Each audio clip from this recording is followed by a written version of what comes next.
watching, solving mysteries in the night. Chasing shadows, finding answers, shining bright light.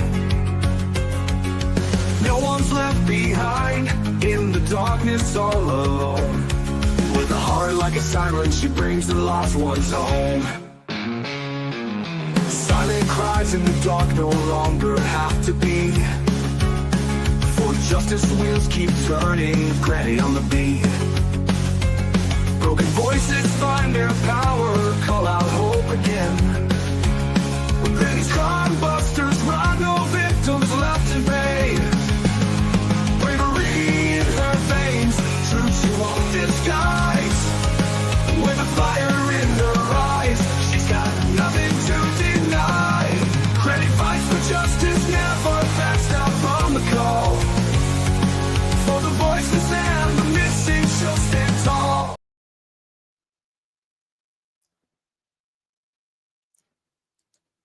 Hello, hello, everybody. How is everybody doing tonight? All having a good evening. It's so beautiful out. Hope you're enjoying the day. Hello, Ginger Girl. Katie, good to see you again. So, today there is a couple of things that we're going to catch up on. I guess the first big thing, let me share my screen.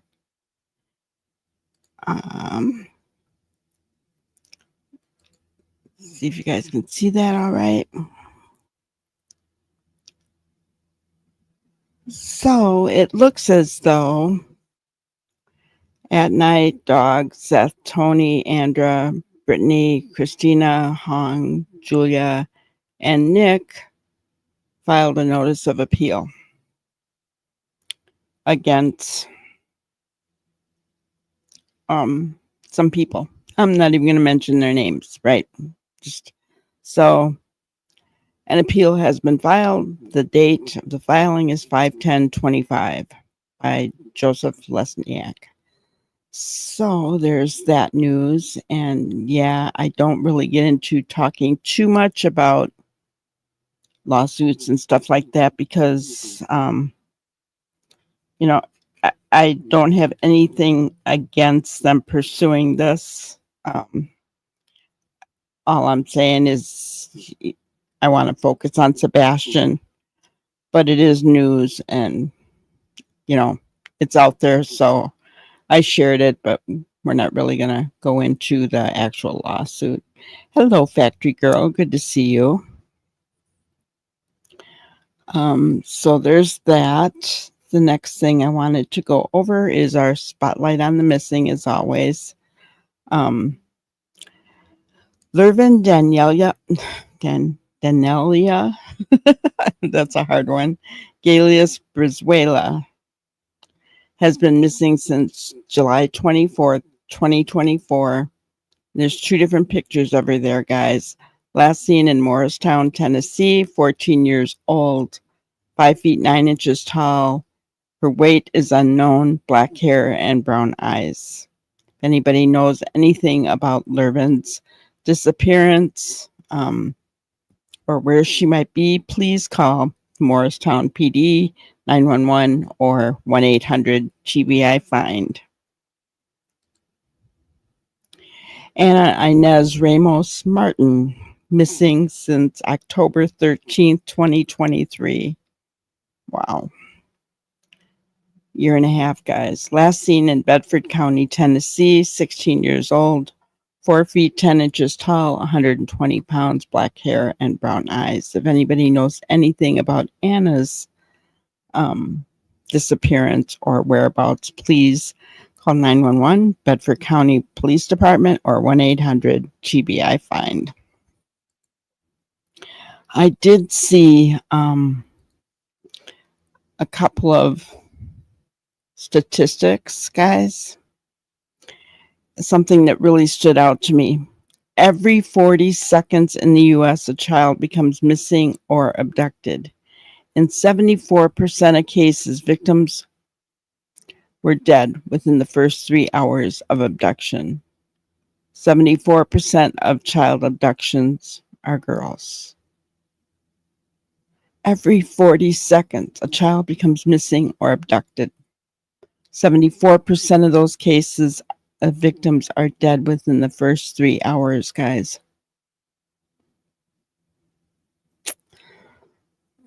That makes me just want to cry, lay down and cry.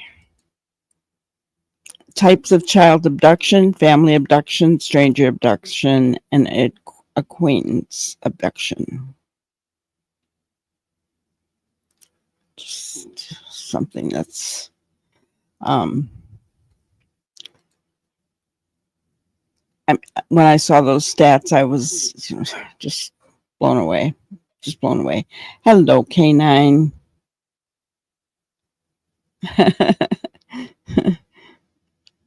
A lovely night to sit in the patio, sipping coffee and listening to Granny. I wish I could get Wi-Fi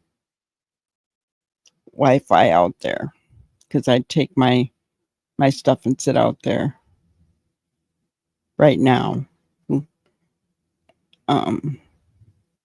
If we get a lot of rain, then we're going to get a lot of mosquitoes, and then I won't be sitting out there.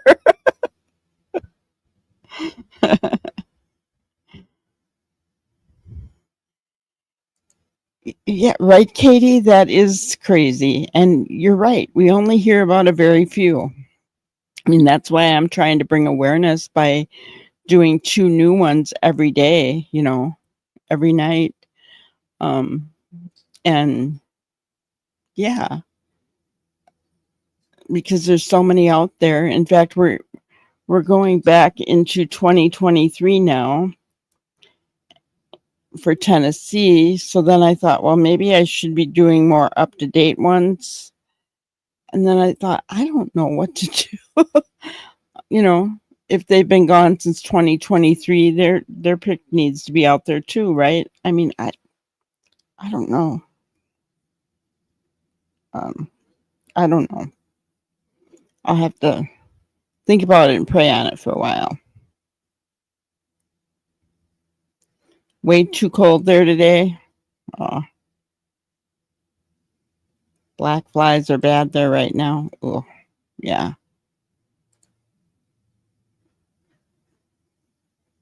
I wish the front porch was screened in. That would be nice. That would be really nice, but it's not. Usually we have mosquitoes are our bad thing, or little gnats can be bad too. But mosquitoes, I think mosquito is Wisconsin's state bird, honestly.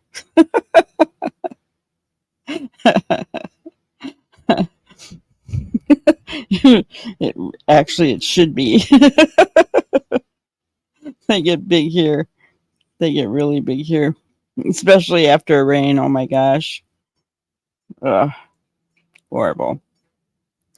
So tonight we have a treat. We're going to watch Mr. Yummy. He put out a new video on Lily and Jack Sullivan. We also have an update. I'll share the update first. Which isn't much, honestly, guys. Not much at all. Just make sure you guys can see that all right.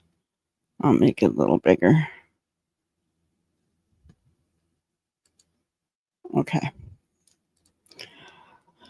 So the Pictou County District RCMP, with the assistance of the Northeast Nova RCMP Major Crime Unit, continued to investigate the disappearance of Lily and Jack Sullivan.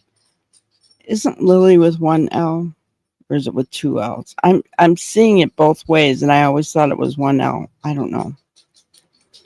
We're exploring all avenues in this missing persons investigation, says Staff Sergeant Curtis McMenon, Pictou County District RCMP. We have officers from multiple disciplines dedicated to finding Lily and Jack, including highly trained RCMP major crime and forensic investigators. To date, more than 180 tips have been received from the public and are being followed up on. Officers have so far identified 35 people for formal interviews as part of the investigation, including community members and those closest to the children.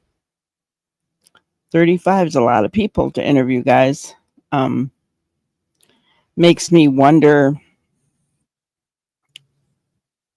are some of those people from that alleged party? I mean, I don't know. On May 8th and 9th, the RCMP's Underwater Recovery Team, URT, scoured bodies of water around Lansdowne Station.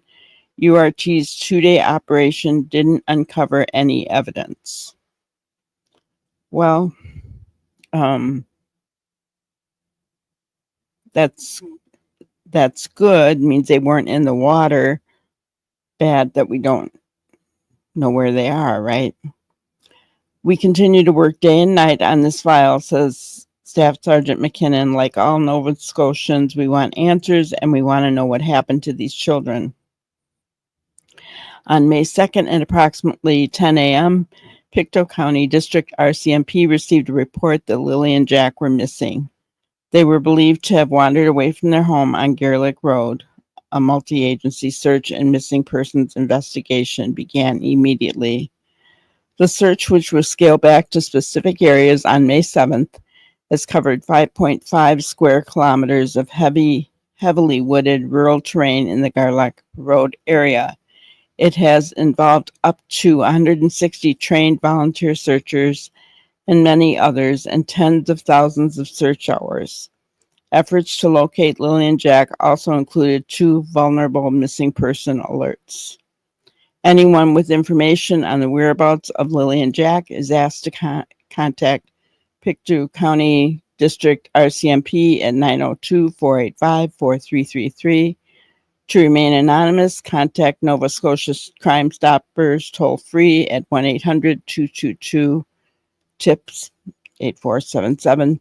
Submit a secure web tip at www.crimestoppers.ns.ca or use the P3 Tips app. My thoughts continue to be with the children's loved one and the community at this time. Note to media, as this is an active, ongoing investigation, information will be released as it becomes available. So, kind of a lot of nothing, other than to tell us that the bodies of water were done. Now, I will say this. I saw a video that I'm not going to show that said that they have each search party has like a $3,000 budget. And once that's gone, it's gone and they have to stop searching. This is in Canada. So that in itself is sad. I don't know.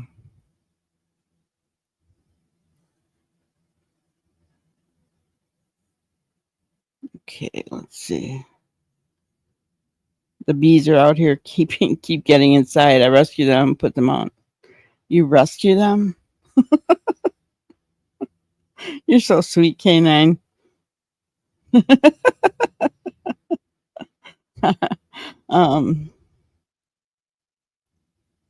As long as they don't find bodies, I can hold on to hope. I mean, you can, but I don't really hold on to too much hope since law enforcement already told us they believe that they're gone. In my opinion, I think it is extremely rare that law enforcement is going to come right out and say they're gone.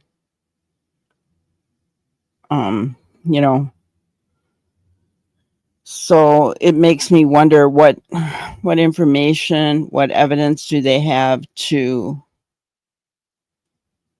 come to that conclusion already?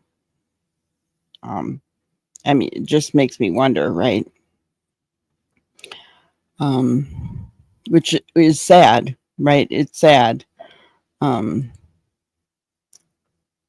to think that these little cuties are no longer with us, and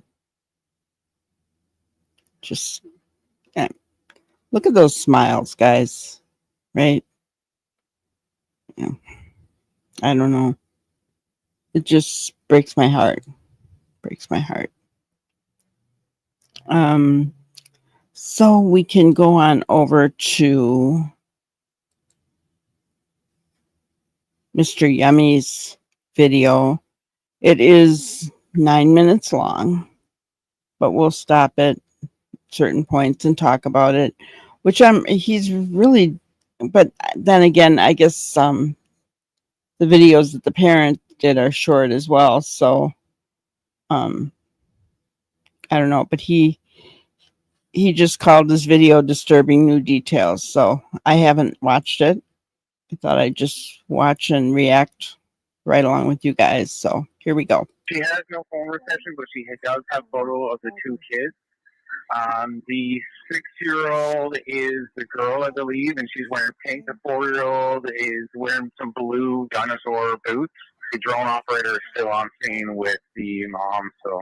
That's Nova Scotian police responding to Malaya Brooks Murray's 911 call about her missing children, and it concerns me greatly. So in today's video, let's analyze the rest of that recently collected audio, courtesy of Plunder True Crime, and I'll show you why. I'm Deception Detective, an attorney trained in statement analysis. This channel exposes lies and manipulation, so if that's your thing, hit subscribe. For exclusives, early access, and other cool perks, consider becoming a channel member. Link in description. If you're not familiar with this case or just not up to speed, don't worry, because Plunder does a good job of recapping the case and explaining what data she's collected about it. So there's just one last thing I want to quickly do before we grab our deception decks and start analyzing that dispatch audio.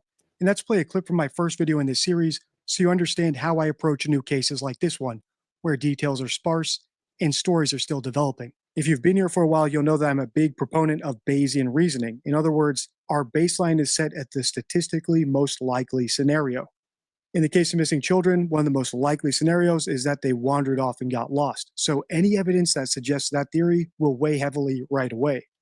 But any evidence of something less likely, like a stranger kidnapping or a UFO abduction, will be really hesitant to weigh that evidence very heavily unless it's amazingly convincing evidence. And I know it might sound biased or unscientific, but it's actually one of the best frameworks for making predictions. And based on statistics about missing children, the exacerbating factor of a stepfather rather than a biological father in the home, and the strange statements this mother's making, I'm going into this already suspecting that the children probably wandered off. It might be worse, but I'm going to say probably wandered off, and that they might be lying about it because they were drugged up or neglectful or something of that ilk. Obviously, a lot has changed since then, but right up until I heard this dispatch audio I'm about to play for you right now, and we'll break it down together, I thought that was the most likely scenario. Now I think it's tied for first place. So without further ado, let's listen. Where are little Lily and Jack Sullivan? That's the question many people are trying to answer, and many people have been working so hard over the past week to discover. Supposedly these little ones, these 4 and 6-year-old children, went missing allegedly when they opened a sliding glass door at their home in Canada, in Nova Scotia, and just disappeared into the ether. Is that what really happened or what?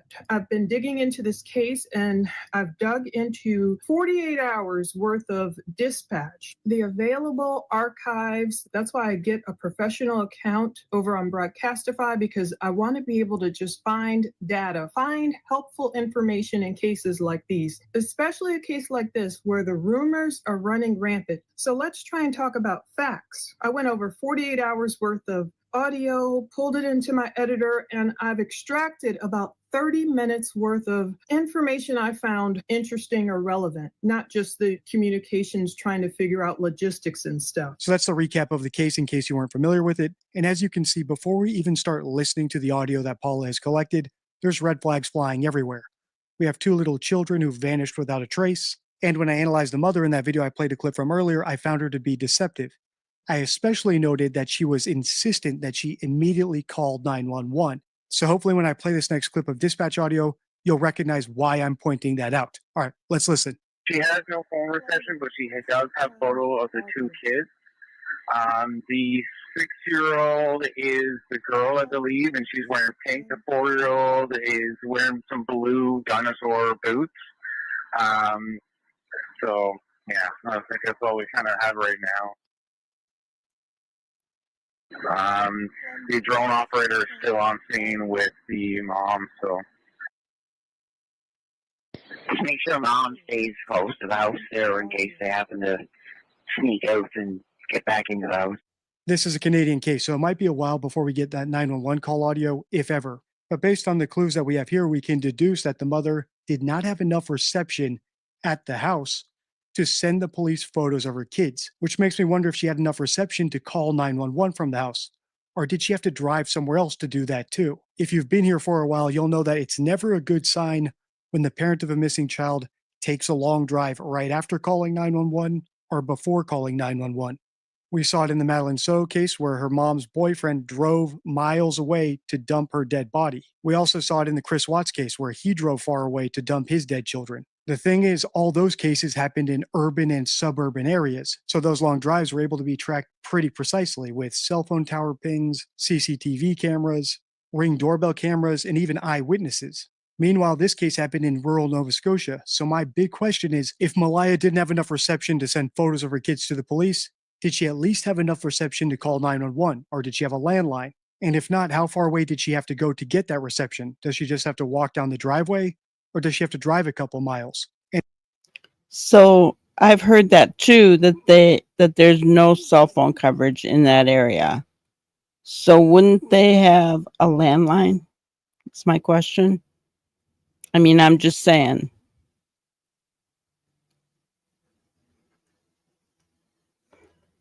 It's hard to believe they went out in rainy weather. Yeah.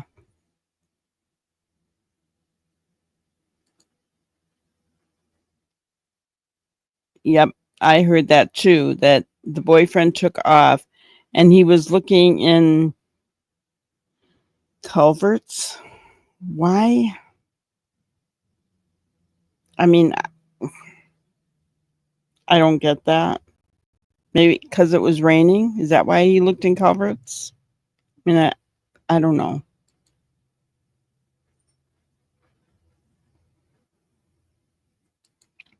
They assumed that the kids went out the door because their little boots were missing. Right? Whereas in a family abduction, don't think about taking the shoes, right? Like in Sebastian's case, you forget the shoes. Oh, Canadians can call 911 via Wi-Fi through the router in the home. So did they have Wi-Fi? Is the question then. This case is, the more I hear about it, is just so sad. And there's so many rumors out there. I went on TikTok just to see because I was alerted to some things that were being said. Guys, there's garbage being talked about that's obviously, hard to believe. I mean, that they found the bodies, that a head was found. I mean, all this stuff. And I'm like, oh my gosh, people, stop it. Right? Just stop.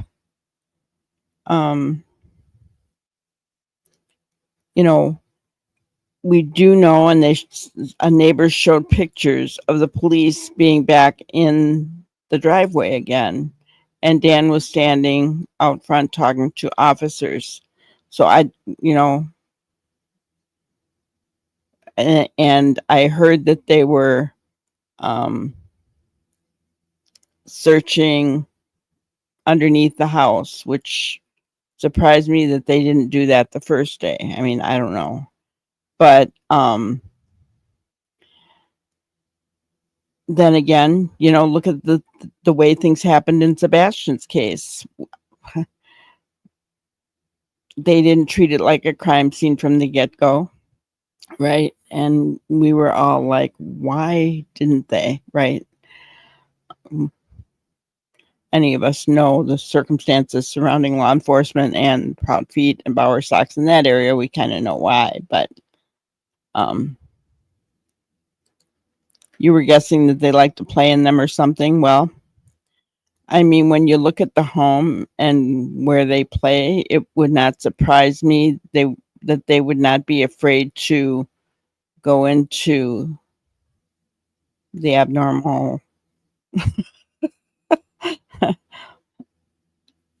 the abnormal things that are laying out there, right? Um, they would think that that was normal. Other than that, I don't know a whole lot of. I've never met a whole lot of kids that would like to play in culverts, but I mean, I'm not saying there aren't any out there. Can we see any wiring going to the home and attached to the house? I don't know, right? Let's see if I can. Yeah, I can't make that bigger, so I I don't have a good picture of the home like that, so let me see. The only one that I do have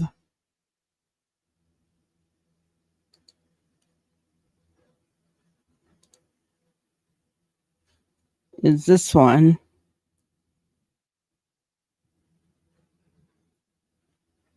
And I can't make that one any bigger either, so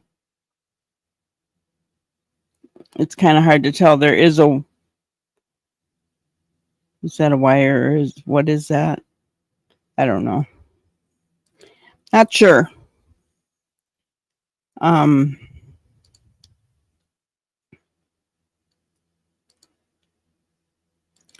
yeah, see, and that's what I would be thinking of. Rushing water in the spring. Zooming in on it doesn't look like it. Gotcha. Yeah, so I mean, I don't know. I don't know. I see an oil tank for heat.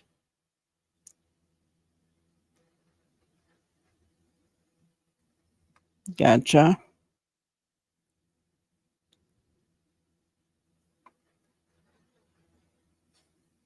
Okay, let's continue on. Least have enough reception to call 911, or did she have a landline? And if not, how far away did she have to go to get that reception? Does she just have to walk down the driveway, or does she have to drive a couple miles? And if it's the latter and she has to drive a couple miles to get reception, is there any way to track that drive? Do we know she only drove to where she got reception, or could she have gone way farther in order to hide little children? Traffic, little star over. I know there's a lake nearby. Daniel did talk to the press. I'm grateful he's talking to the press. He talked about allegedly authorities searching bodies of water or something like that. But then the Mounties don't want to confirm anything to the public. Of RCMP in the area that I've seen. They were at Lansdowne Lake, and they told me that they scoured the lake, divers, and sonared the lake, and there's no evidence at all. If they were in this area, would have found them. My family's still searching. The CTV News report from Friday, May 9th, quotes Daniel as going on to say, and we're never going to give hope. I don't know if he actually said that. We're going to continue to look and probably continue to look for the rest of my life. That is an interesting quote.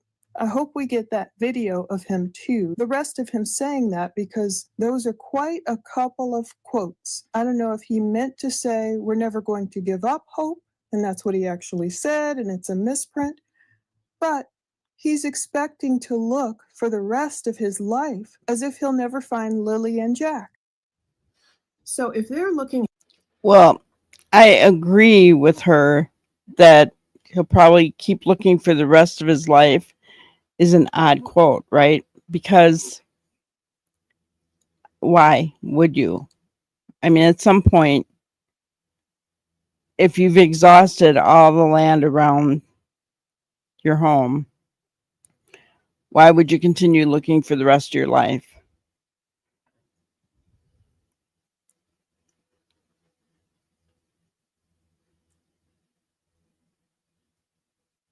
I didn't see a satellite dish, no. Yeah, can you imagine in the dead of winter what that's like? Especially Canada, it's cold. Yes, that is Daniel's childhood home. It's owned by his mother. So he's lived there all his life. He would know the area really well. Better probably than the RCMP, right? Yeah, he's kind of saying like they're not going to be found, right? Kind of like Chris. I mean, I don't know. I just have a gut feeling about this guy, and it's not a good one. I'll just say that. I could be wrong, but there's just something about him. So here's my deal. They're not his kids, right? And from everything that I have learned about this area, these kids belong to the Mi'kmaq tribe, Ginger. I might have that wrong, but they belong to an Indian tribe. And hi, Neuro, good to see you. No wonder they all take drugs with nothing to do, right?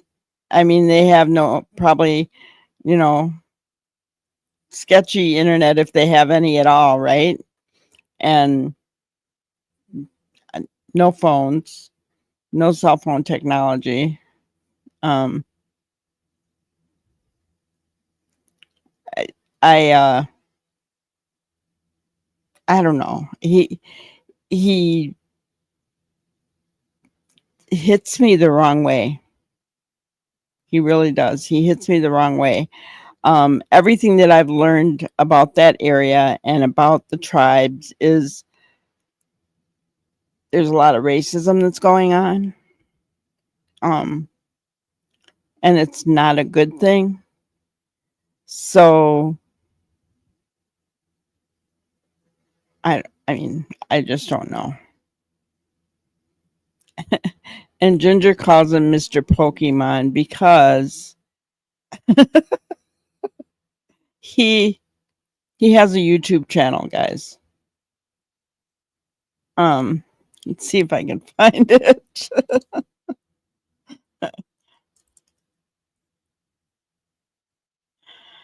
Oh, um,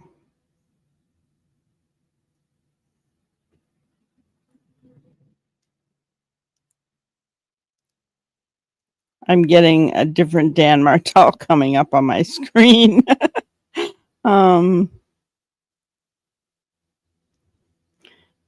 Maybe if I use Daniel.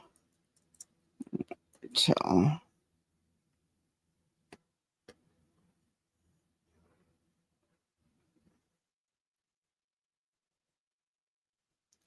I'm looking, guys. Sorry, but his whole channel is about Pokemon cards. He does Pokemon videos and unboxes Pokemon cards, and I don't know. I didn't really look at them, but that's what I was gleaning from it. And of course, I can't find it. So, Ginger, if you have that link.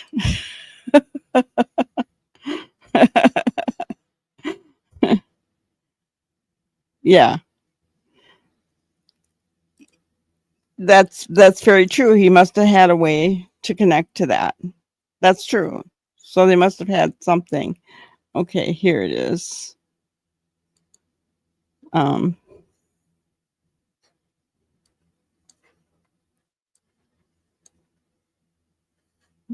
Let me see if I can.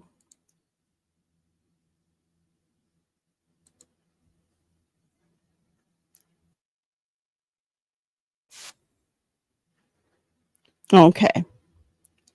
So here we go, guys. This is him, right? So what I've noticed that they were 4 and 5 years ago, but it is all about Pokemon. So you got this guy with the graying hair talking about Pokemon cards. It's, um, very, very strange person. I don't know. I I guess everybody has their own thing, right? That's why she called him Mr. Pokemon. No, the name of his channel is just Daniel Martel. That's exactly how I spelt it. Wasn't coming up because there's not very many videos. He's got 25 videos, guys. But he has 143 subscribers. So somebody's interested in Pokemon.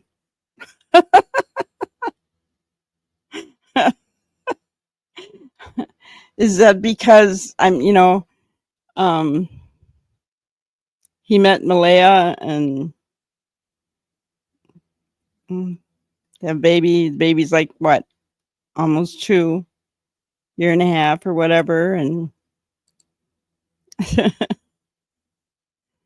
yeah, selling the cards to kids. Yeah.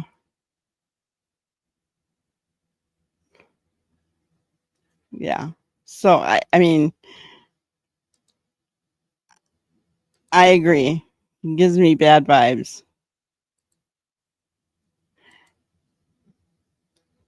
Yeah, and I guess everybody has their interest, but if he's selling these cards to kids, I don't know. That how old is he is what I want to know because his hair is graying and I don't think she's that old.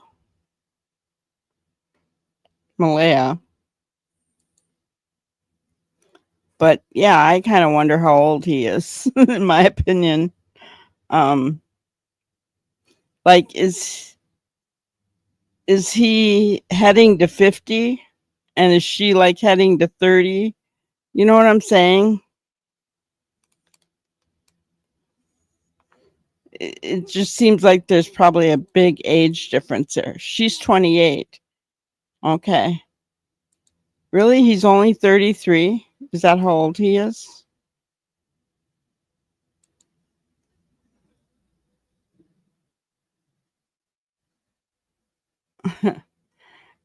Yeah, I don't I would say he could be in his 40s cuz he's graying, but I don't when you look at her, she's not even 30 yet.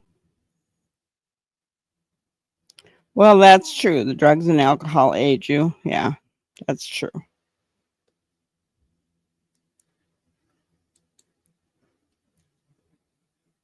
That's true. All right, let's continue on with Mr.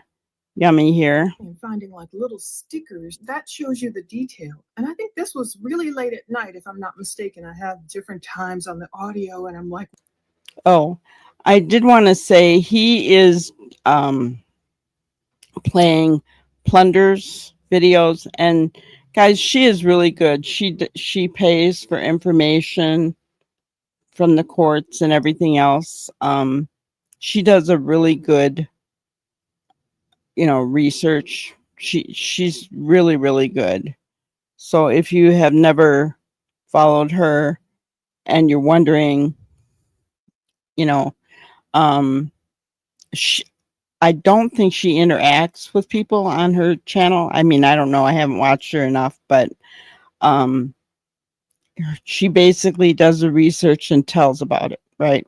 So that kind of like an Annie Elise, which is another one that's really good as well. whoa, they found that so late at night. They're really looking. It was on the bridge. They're looking for real great detail, clues. That's how detailed these searchers are. There was a canine unit, according to the audio, that was tasked to investigate the blanket. Now, we heard about this. This is Colchester Base calling the K-9 unit tasked to investigate the blanket. Do you copy? Over. True crime audio. This is Bravo 3. I was with Kilo 2 like 3 seconds ago. He went towards the main road there. When Daniel said he might have to search for the rest of his life, that was a red flag. Paula was right about that. And that's because it belies some sort of knowledge that he'll never find the children. It's like OJ saying that he'll look for Nicole's real killer for the rest of his life. Or John and Patsy Ramsey saying the same thing about John Bonet's quote-unquote kidnapper. Does this mean that Daniel's the culprit and he killed the children? Not necessarily. If you've seen my other videos in this series, you'll know I actually think he's far less involved than the mother is. But it does suggest he knows more than he's telling us, whether that knowledge is that his girlfriend, their mother, had a temper and may have actually done something permanent to them, or that they disappeared days before she reported them missing, so she would have had ample time to hide them somewhere, or that he knows who kidnapped them. In other words, he knows they're actually kidnapped and they're not going to get found. Since we don't have this on film, as Paula pointed out, it may have just been a typo. Maybe the journalist got it wrong, but I suspect their editors realize how damning that is, so they cut it out of the video so people like me can't jump all over it. Another thing that jumped out to me about this audio is how thorough and minute the search is. In other words, they found little boot prints and they even found little stickers of stars. If there was actually an abductor who came and took the children, wouldn't he have had to drive there? Would they not find unknown tire tracks in the area? Would they not have found the abductor's footprint somewhere as well? After all, an abductor big enough to take 2 children at once would surely have bigger feet than the kids and be heavier enough to leave deeper impressions. And if there were multiple abductors, we'd expect to find way more clues about their presence. Check the end card for my other videos about this case. If you want more like this, please comment, like, and subscribe. Until next time. He brings up a really good point, guys. An abductor big enough would leave heavier footprint, even though it was raining. That wouldn't wash away that quickly, guys. And they did do a really detailed search. You know, they did a grid search. And so, I mean, I think the search was better than what it was for Sebastian. So kudos to Canada for that in the RCMP. Yes, Plunder does like to, you know, and in the background she has a picture of Jesus, and I don't know what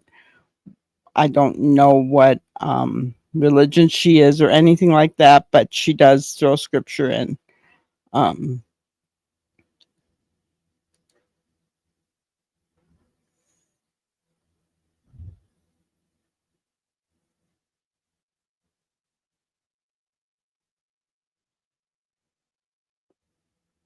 Oh yeah, no worries, K9. I mean, I thought he was heading to 50 because of his gray hair, right?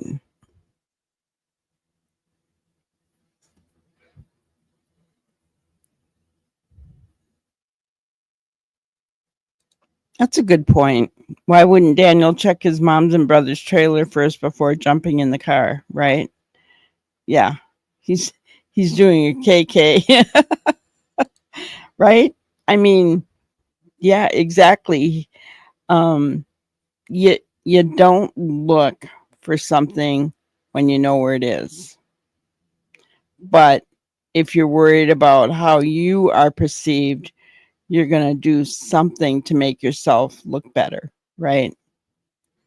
I was glad to hear that Mr. Yummy had a red flag about him, because Mr. Yummy up to this point has, you know, pretty much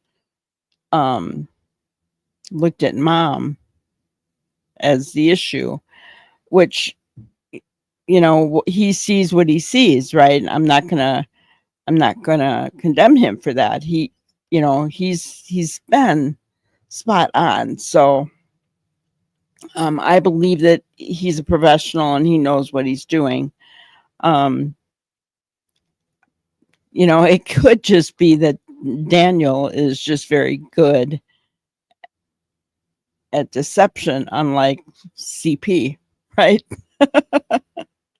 I'm, you know, just throwing that out there, in my opinion. Maybe he had the kids in the trunk and hid them before the RCMP arrived.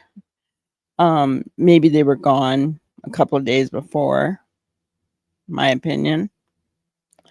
It gave them a good heads up time to come up with a plan, decide what they were going to say. I mean, I don't know.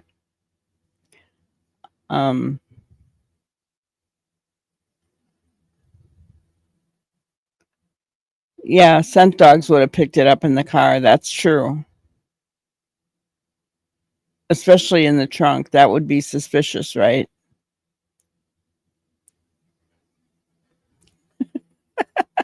Daniel is more pervy. Here's the thing. When you have these guys who are really good at what they do in statement analysis and behavior analysis, it's kind of a scary thought that somebody who's thinking about committing a crime could go to them and watch their videos and glean information on how they're supposed to act and talk and respond and blah, blah, blah, right? So Nuri, you think they were trafficked?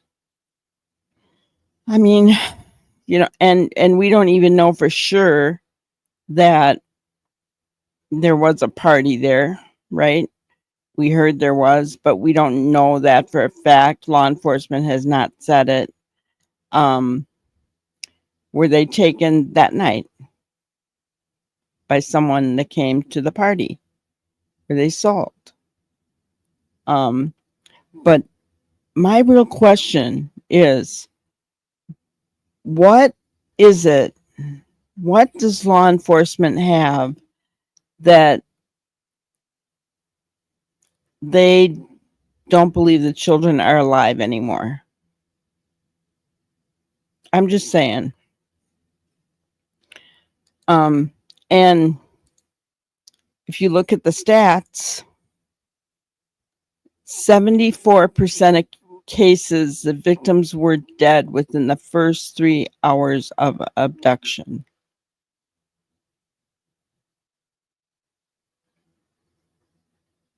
That statistic, guys, is scary. Now, is law enforcement going by those statistics, right? I mean, they could be, but it just makes you wonder, what do they have that makes them come right out and say that right in the beginning, 4 weeks even gone on? So remember, we don't know what evidence they have. I will say this, that update that they put out, they said that they found nothing in the lakes. I believe them, right? Because I think they would have shared it. So I tend to be a little bit more trusting, and Ginger can tell me if I should be or not, because she knows RCMP better than I do, living in Canada. But I tend to believe what they're saying a little bit more than I believe what Sumner County is saying. Just throwing that out there.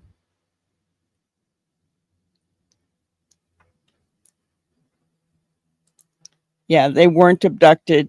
No Amber Alert. That's a good point, because Amber Alerts show that, yeah, that the police think that they were abducted, right?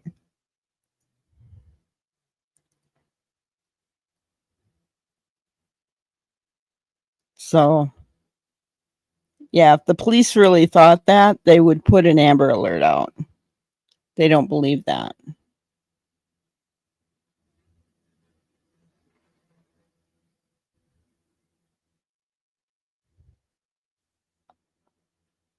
Right. Their search has proven they didn't want her. Yeah. Um, I agree. So where are the police going with this? Obviously. And they have 35 people that they are going to be interviewing.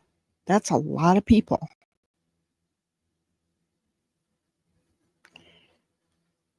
In this case, I trust them because they brought in the major crime investigators right away. That's another big thought there, guys. But in most missing persons cases, they do. They brought um, the crime investigators in right away for Sebastian as well.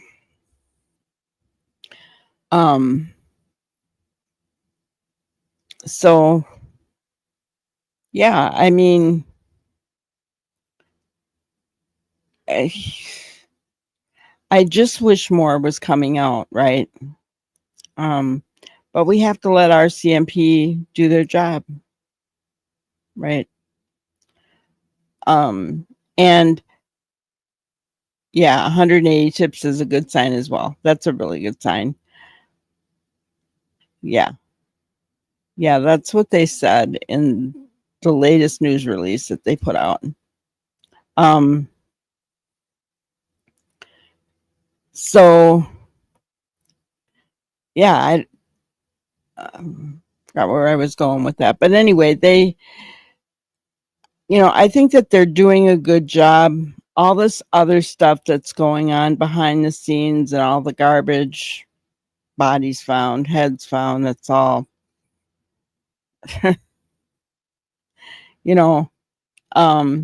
I believe that if there was anything found, they would come out and say that skeletal remains were found, uh, pending autopsy and blah, blah, blah, blah, blah, right? Anytime there is skeleton remains found, you see that, right? Actually, all over Tennessee, you see that. They're finding bodies, I think, every day in Tennessee. But they put that out there. Now, it's never front page news, but people pick up on it, especially if it's, close to where Sebastian lived. They pick up on it and we hear about it right away. So, I'm sure that if that had been the case, they, and especially when they showed the picture of the police being in the driveway and Dan outside talking to them. Now, guys, if they had found skeletal remains, a tent would have been set up, right? Remember, they do that to cover. So, and that wasn't the case. Oh, the other thing that I did notice was someone drove by and actually had a video, and I think it was on X. They actually had a video that showed Dan working in his yard on something, and the big caption was, "I thought he was out searching nonstop for these kids. What's he working on in the front yard?"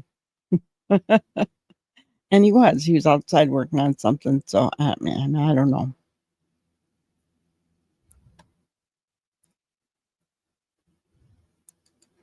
Well, I saw like 5 or 6 different videos about that. I didn't watch them because I thought they were all clickbait.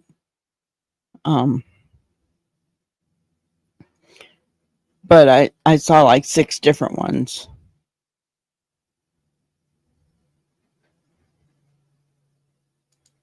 And that's the thing. We have not ever heard anything. We know that he has other kids, but he doesn't have custody of them.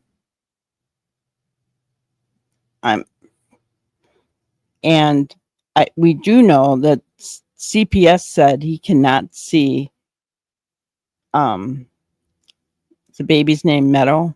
Is that, I think? He's not able to see Meadow, which makes you wonder. That's a red flag for me. That's a big red flag for me. If CPS says the biological dad cannot see his own child, even supervised, to me, that's a big red flag. Huge.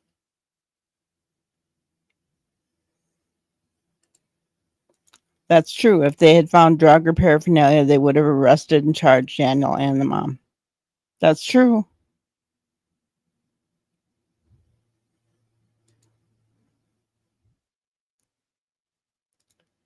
No, we don't know for sure.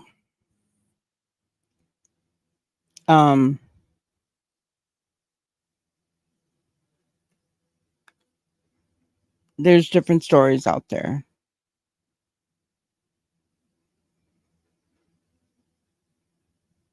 So I don't, until something is said by law enforcement, I don't know. But I do know that CPS told him he could not see her. So take that for what you will.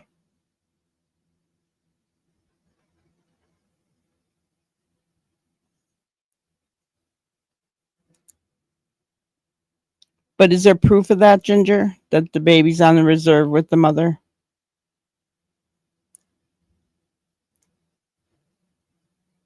Oh, you read it in the National. Okay.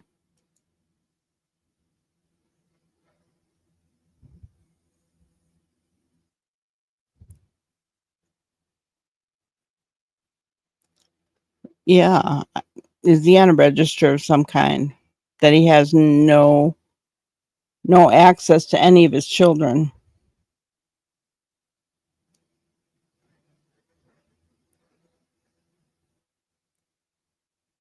And I gotta say, I saw, let's see if I can find it, but I was kind of shocked, but let me see if I can find it, and I'll show it to you guys.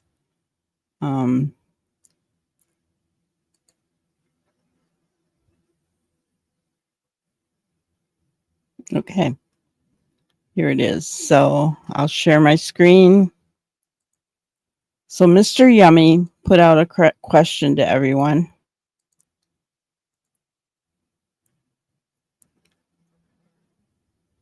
If I interviewed Daniel Martell, would he get a fair shake? Yes, no, or unsure. 93.8% said yes. What do you guys think? Here's my question. Does he mean would he give Daniel a fair shake? Or does he mean would we give his interview of Daniel a fair shake? That's my question, right?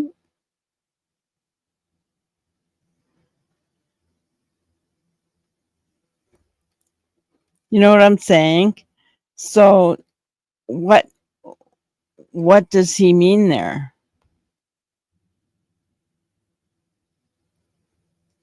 Mr. Pokemon has some issues. Oh, a fair. Well,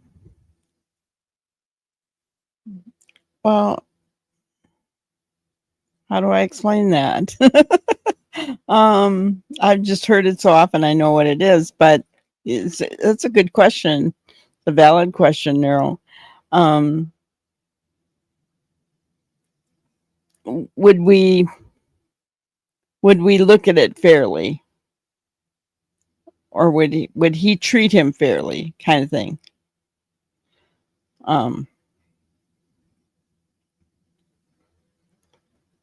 Would Daniel get a fair shake by Yummy? And see, I actually did take part in this, and I answered yes because that's what I thought he might mean. Shaking him, no. No, that's just a it's just a turn of phrase to mean that he will be fair with him and give him a chance, right? Unbiased, yeah. You know, that he will listen to him like he does anything else. And I honestly believe that he's been more than fair to him. Almost to the point that if Daniel is a registered SA offender or something like that, he's going to be a little bit upset at himself for not recognizing it, right? Because he even said in this last video, yeah, I think he'd be professional. I think he would. I don't know if the rest of us would, because I've been honestly kind of surprised at what he has said about Daniel, although he has seen a couple of red flags about Daniel talking about them in past tense, and this one today, right? So, I mean, I'm just saying that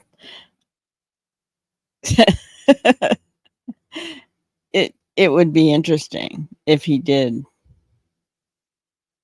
Do you think Daniel would talk to him? I don't know.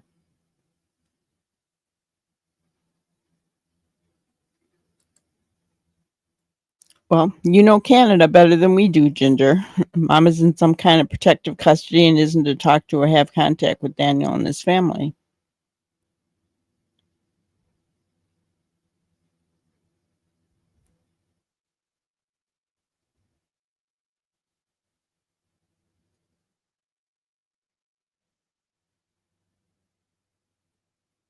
So you don't think Daniel will talk to him?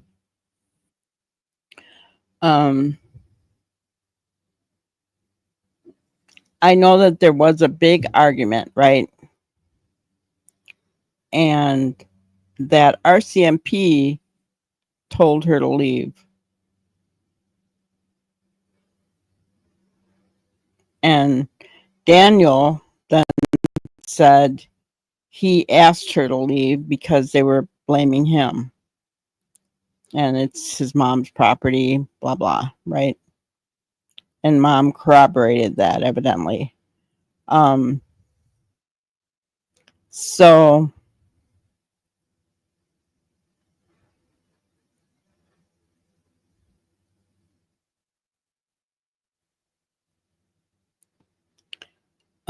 but we can't negate the fact that Mr. Yummy has found her to be very deceptive.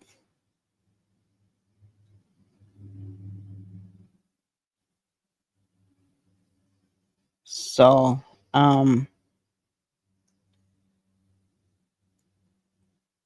now she hasn't come out and said anymore, right? And it's just Daniel doing the talking. So we don't have anything to go on at this point anymore to go on as far as Malaya goes. Yes, he's been slowly adding new details to the story.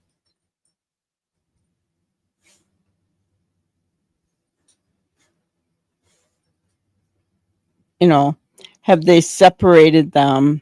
Guys, that, here's the thing. Did they separate them on purpose? Because they're suspicious of both of them. And if they did, then I give RCMP high marks for that.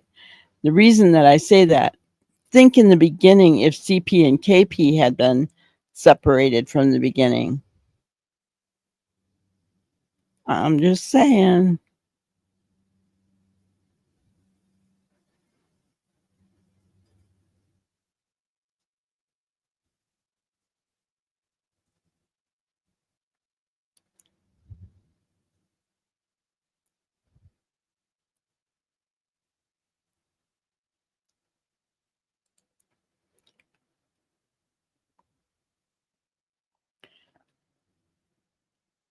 So, Ginger, you don't know for sure about protective custody, do you?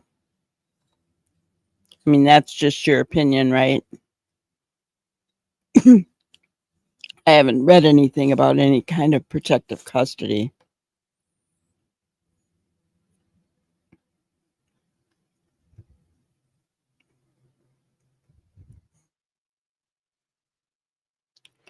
She was put in the ambulance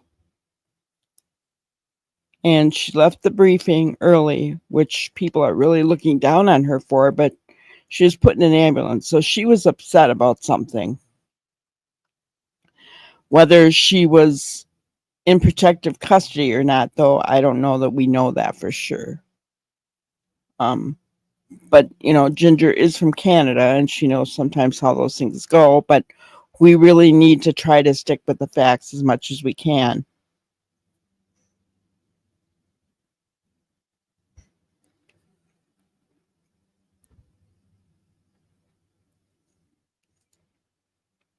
Yeah, different investigation than the one we saw in Tennessee. But yeah, I mean, that's my thought. Did they separate them on purpose, right? Obviously, things were tense. They had an argument. She was upset. Whether it was mental or physical, we don't know. But she was in the ambulance there for a bit, right at the house, and then they told her to leave to go to her family. So,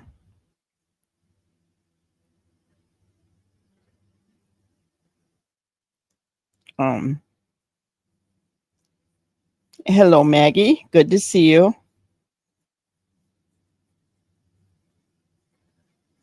You live 20 minutes away. Did you know the family?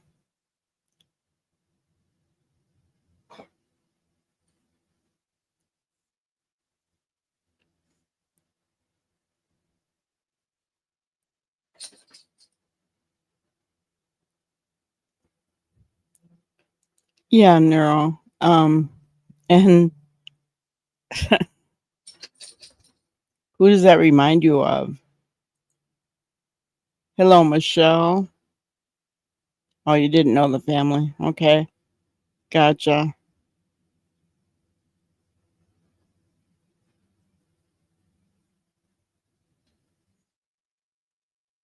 You know people who know Daniel. Gotcha. And, you know, I'm just curious. Does his family have good standing in that area? Or is it not so good?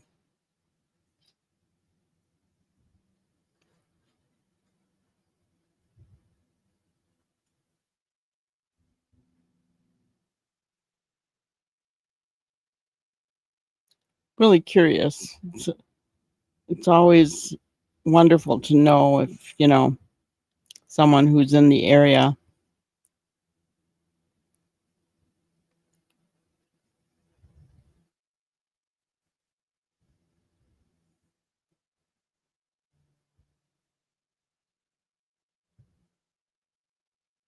No one's heard of them in any negative way. Gotcha.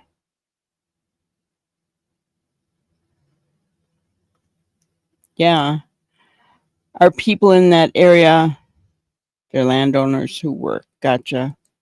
Are people in that area willing to talk or are they pretty closed mouthed?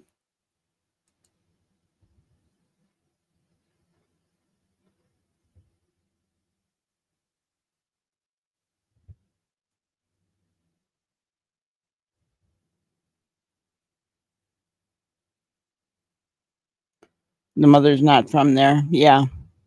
Yeah, she's from the reservation, right? Mi'kmaq tribe or something.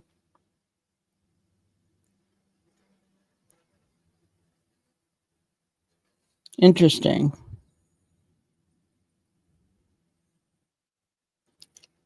I gotcha.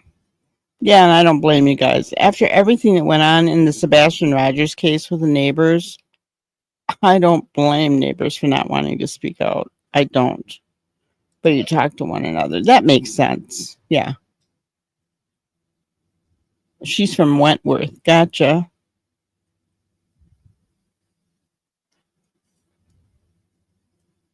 Near Bible Hill. Okay. Interesting.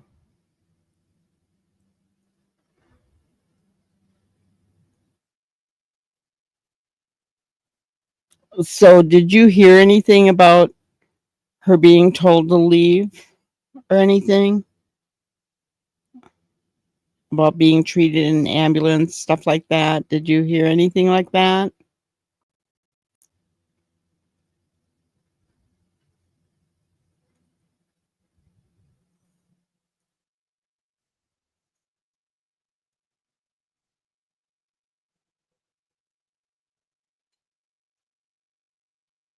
Oh, yeah, and that's what happens.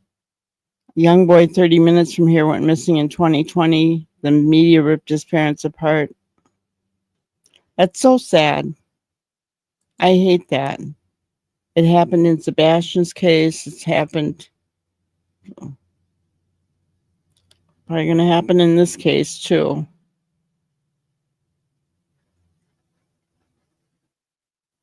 Oh, people have seen her there. Gotcha. Okay.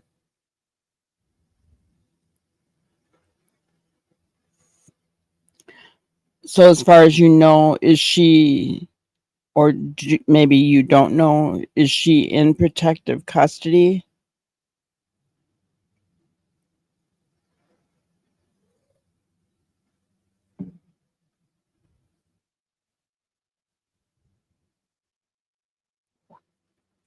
Oh, wow. Parents even want a defamation suit against the Facebook group creator. That's interesting.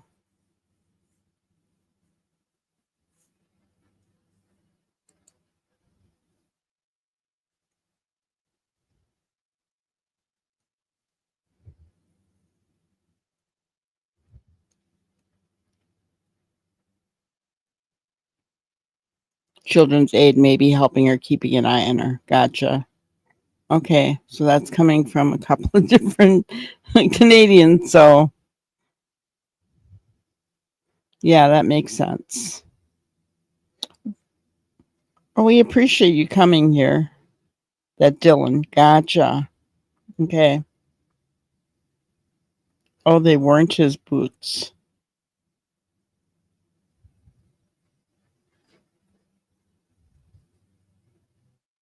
That's sad.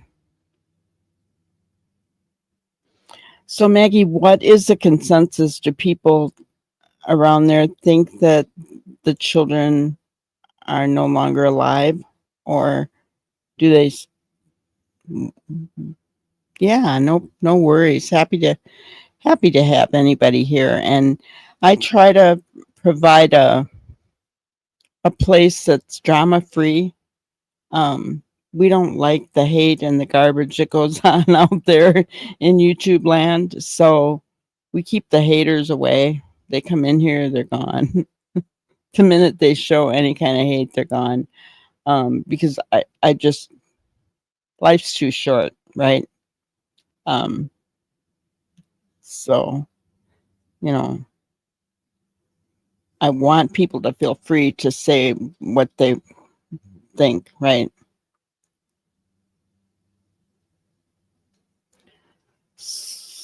That's interesting. So we know for a fact they would not have survived the woods and that evidence would have been found. Gotcha. Okay.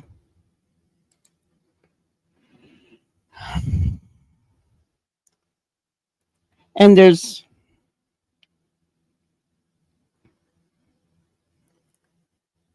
and there's forgot what I was gonna say. I saw K9's question.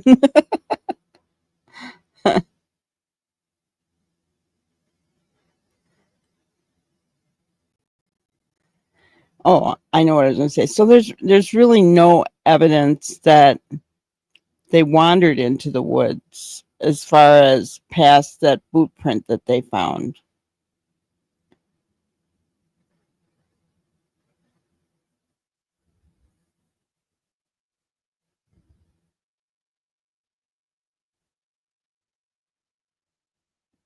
Yeah, exactly.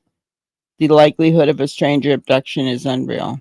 Yeah, there's none.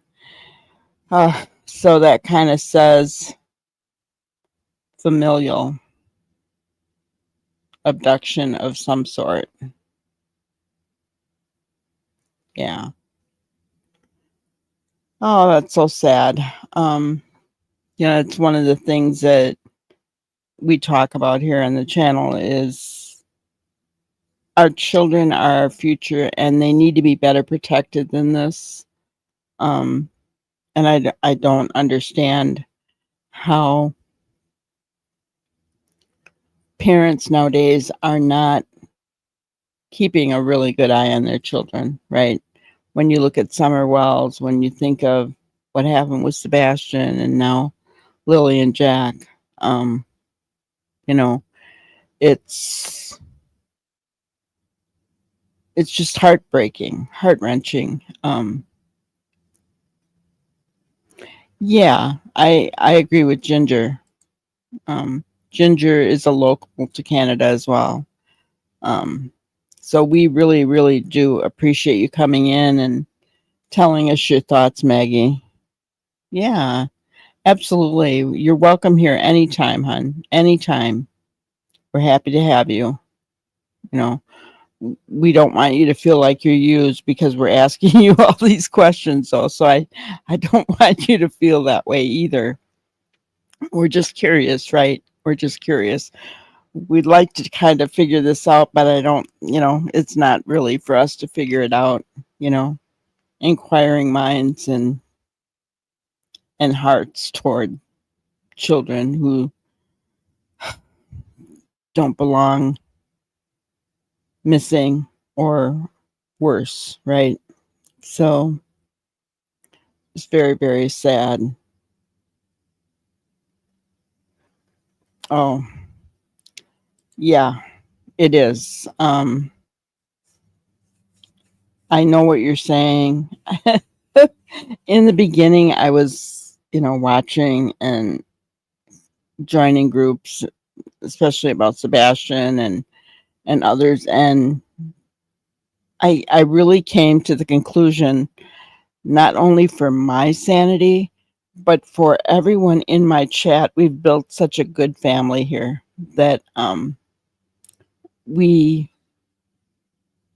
we want this to be a safe, welcoming place and not one that's full of negativity and hate, right? Um, and so that's what we've created here. We're growing slow, but I'd rather have it be that way because I'm just not one that wants to see the clickbait and the hate and the garbage going on.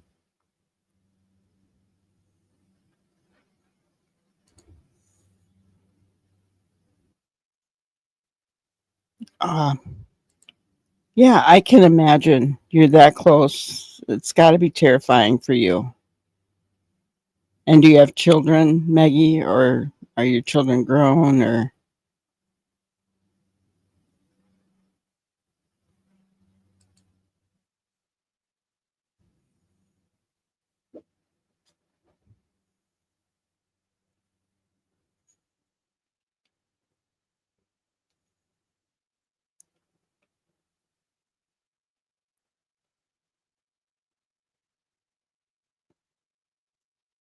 Yeah, yeah, we really do appreciate your insight, Maggie. Very much so.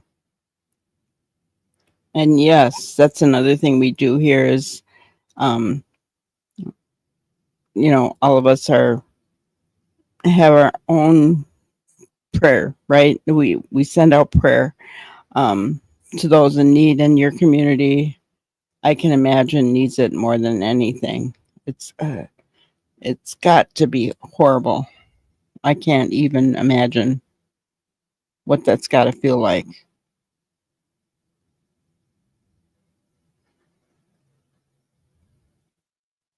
It's awful.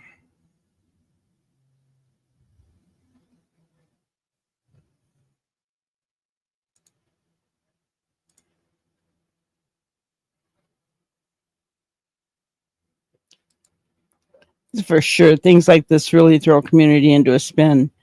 Yeah, and I can understand why they wouldn't want to speak out, right? I mean, if anybody watches anything on the internet and they've had this happen before, so all the all the more reason to just stay amongst yourselves and not talk openly, right? It would make absolute sense.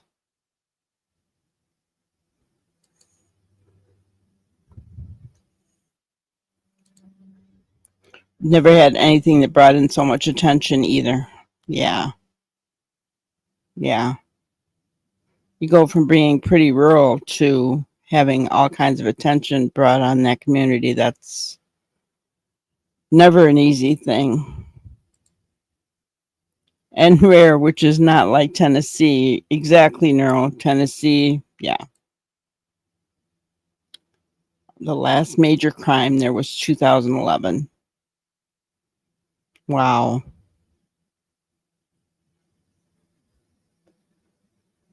Wow.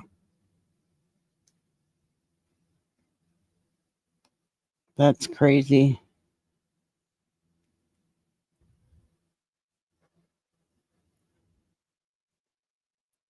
Young girl was red rummed, and it was a convicted red rummer who had been released who did it. Of course. Of course. They let these people back out into the community, and what happens, right? That's sad. That's sad.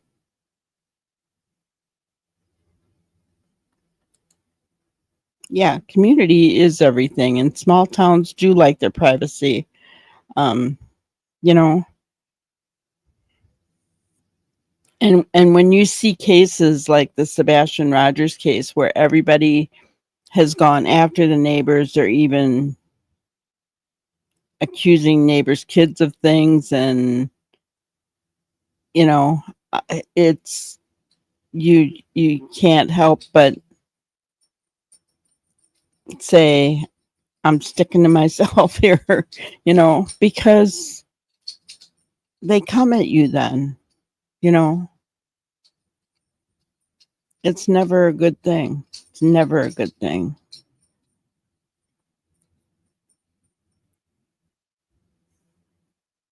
Well, we really appreciate you coming and sharing your thoughts with us, Maggie, and everything at Granny's Crime Busters stays at Granny's Crime Busters.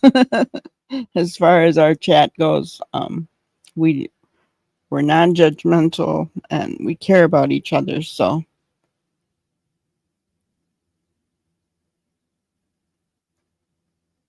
and that is exactly what you should do, Maggie. Yes, and I get it because we do want updates, right? We do because we are a society that wants everything yesterday, right? We're a fast food society where we want everything fast, fast, fast, and crime investigations do not work like that, you know. And if you have any information, yes, you go to the police and you don't tell, exactly. I would expect that to be the way it should be.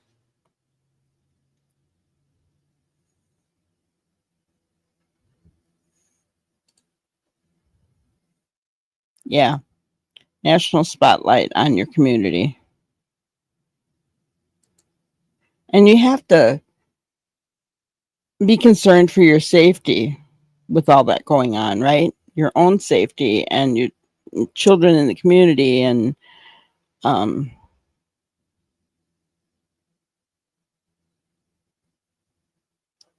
it's a good way to put it, Neural.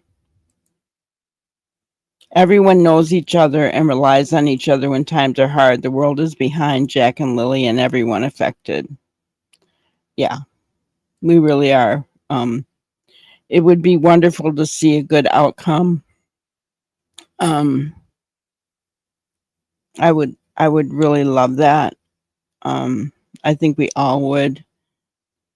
But I have never seen a case where law enforcement has come out and actually said they don't believe they're alive anymore.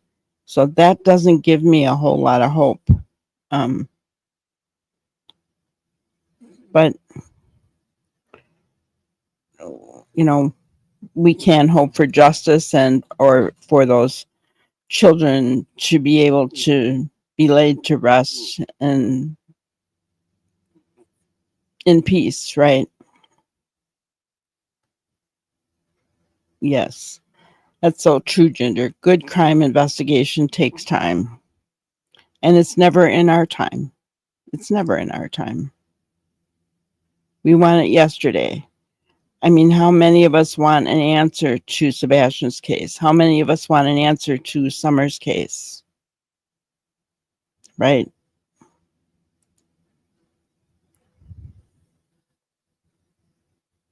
It just doesn't happen in our time.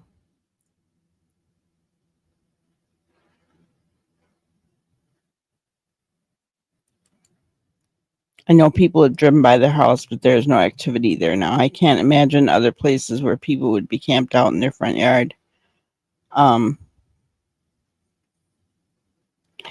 Yes, I mean, that has happened. I mean, I can think of when Gabby Petito was missing,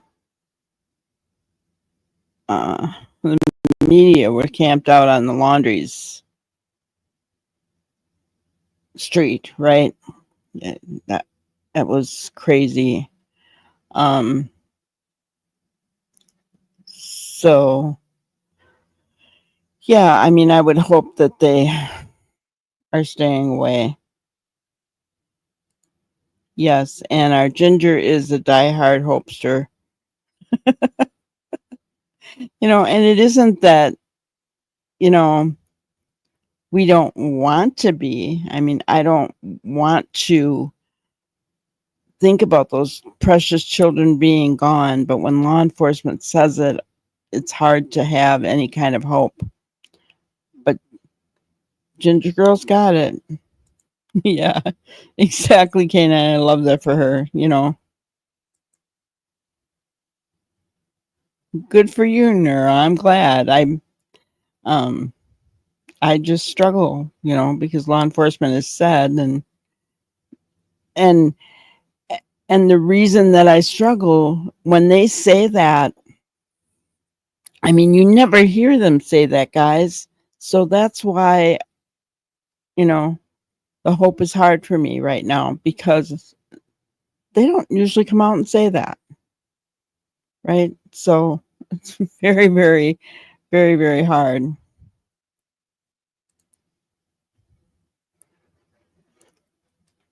Yes.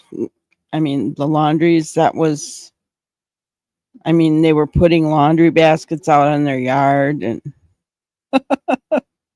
oh man, I don't mean to laugh because um, and there were a lot of people around Sebastian's parents' yard, driving by, taking video. You could see it all over YouTube, all over X, right? Um, so yeah, maybe because it's so rural, Maggie, they'll stay away, right? We can only hope. We can only hope.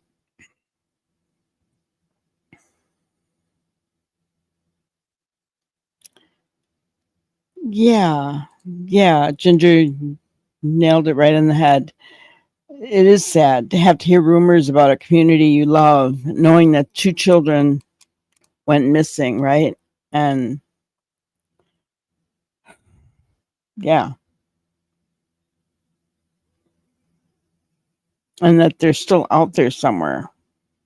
They are still out there somewhere. And that's the bad thing, right? Probably not in the woods, but they're somewhere. We just don't know where or what happened to them. We can only hope that whoever is responsible will speak up, right?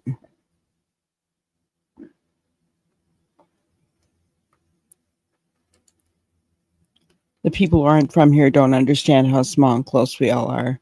Well, I think that Ginger, being from Canada, has kind of let our chat know how small your community is, and has explained that to us.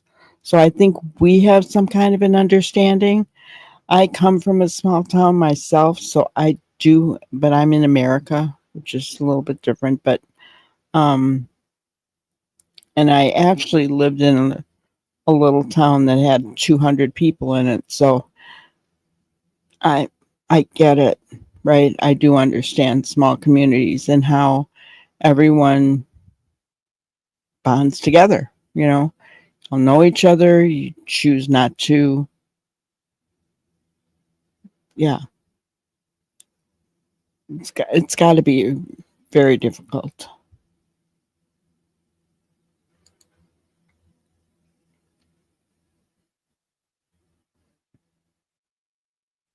Yeah, how many are in that area, Maggie? If you don't mind just asking.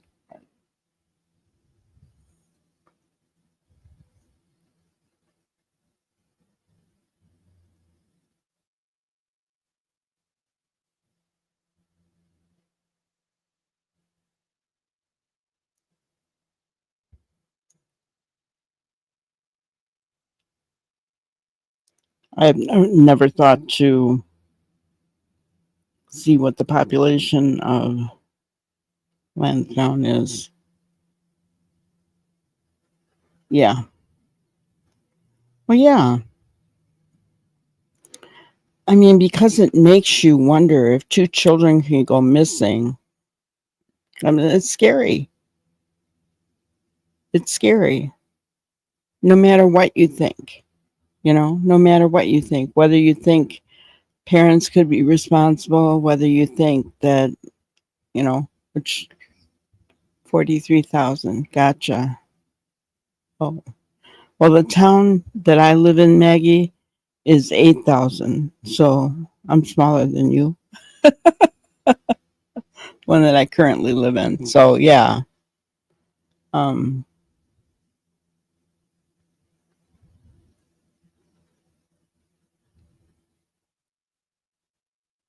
yeah.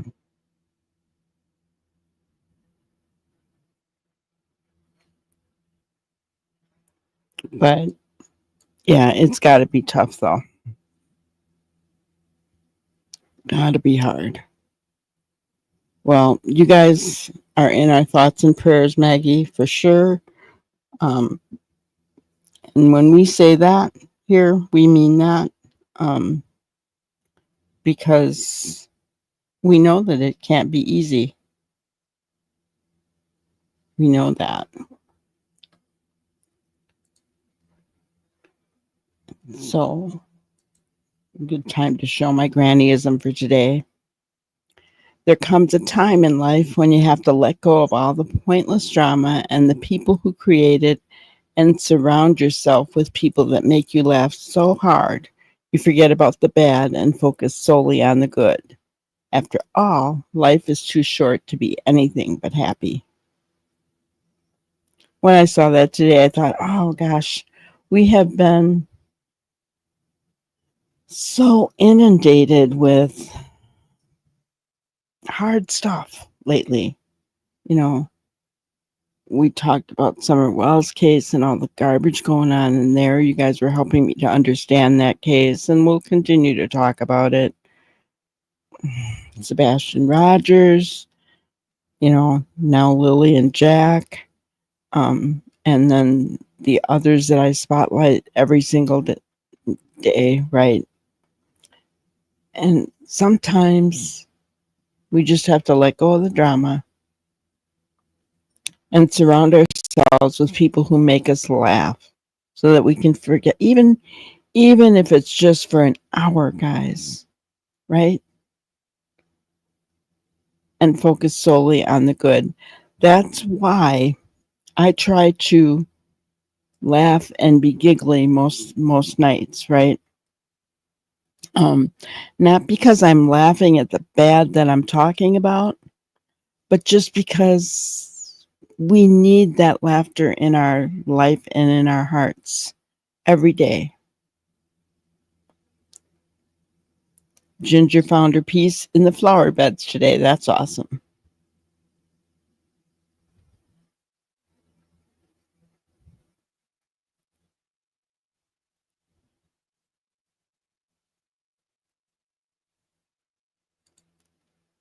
Get it, Maggie? I lived in Scottish island of 18,000, and when weather cuts boats off, it's tough, but people jolly around to help elderly. It's the people that make a place. That is so true. It really is. Yeah.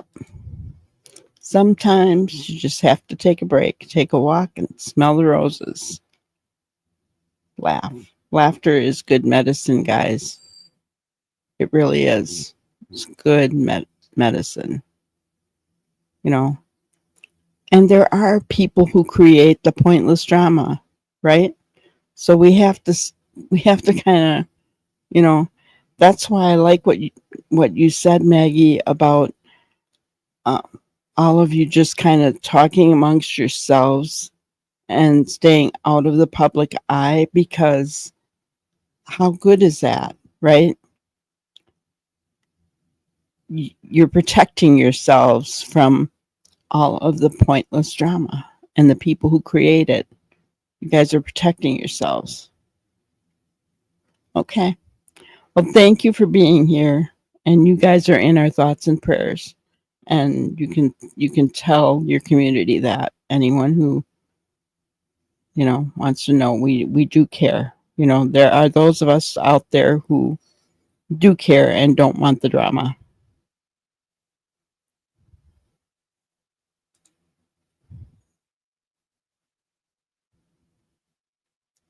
So I came here from California. There was 5,000 in that community. Yeah. Yeah, where I live, there's 8,000. Right.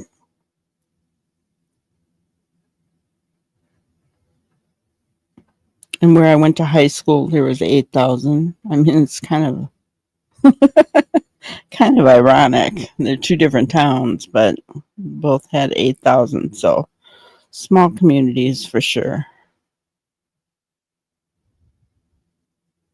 Yeah, that's awesome.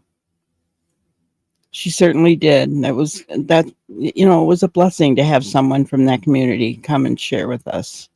We appreciate that. Appreciate that so much.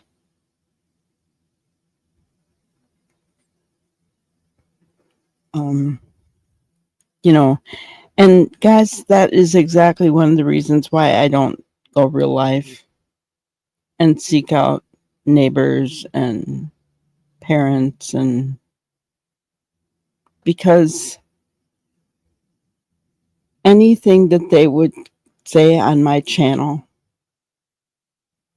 could be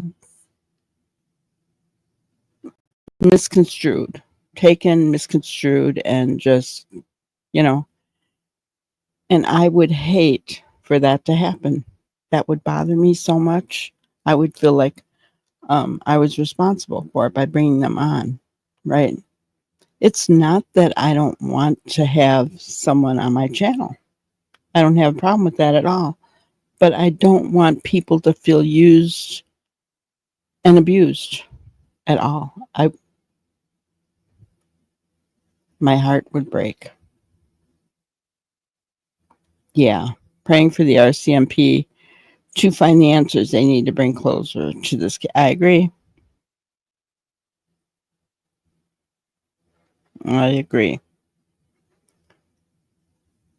You know, I I have to say, with everything that I'm finding out about RCMP, I really I'm kind of impressed at how they're handling this case. So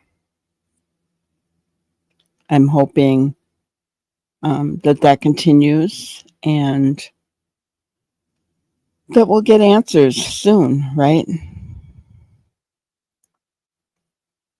We'll get answers soon.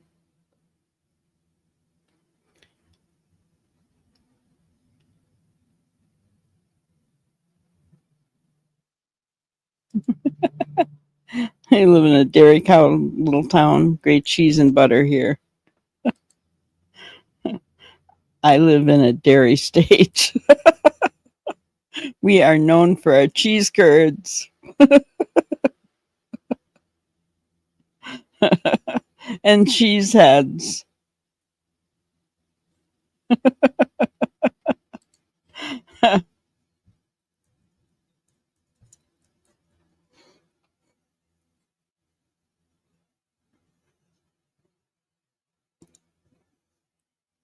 I'm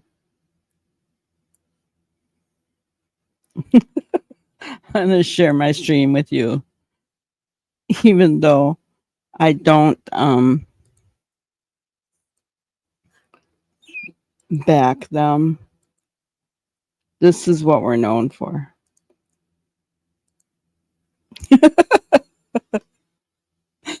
Cheeseheads, Green Bay Packers.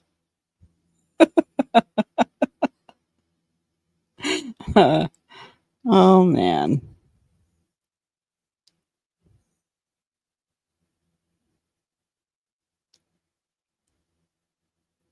Yeah, I love cheese curds too. I love the squeaky sound they make when you bite into them. You're surrounded by pears. Gotcha. Yeah, there's a lot of venison here too because there's a lot of hunters. Cherries.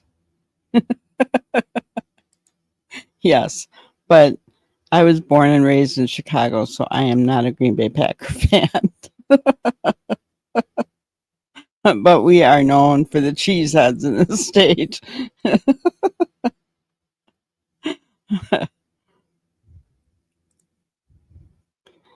But anyway, guys, that's all I had for tonight. I think we had a really good night. Having Maggie here, yeah, the squeak on the teeth.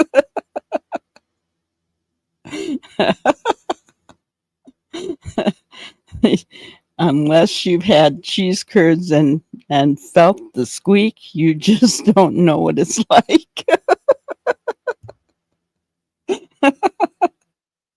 Oh goodness, makes me want to have cheese curds now. I wish I had some. Oh goodness.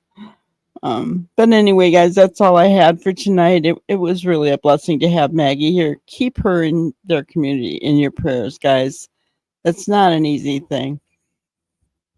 Community's got to be a little bit in fear, I would think. Hold your children close and keep that community in your prayers.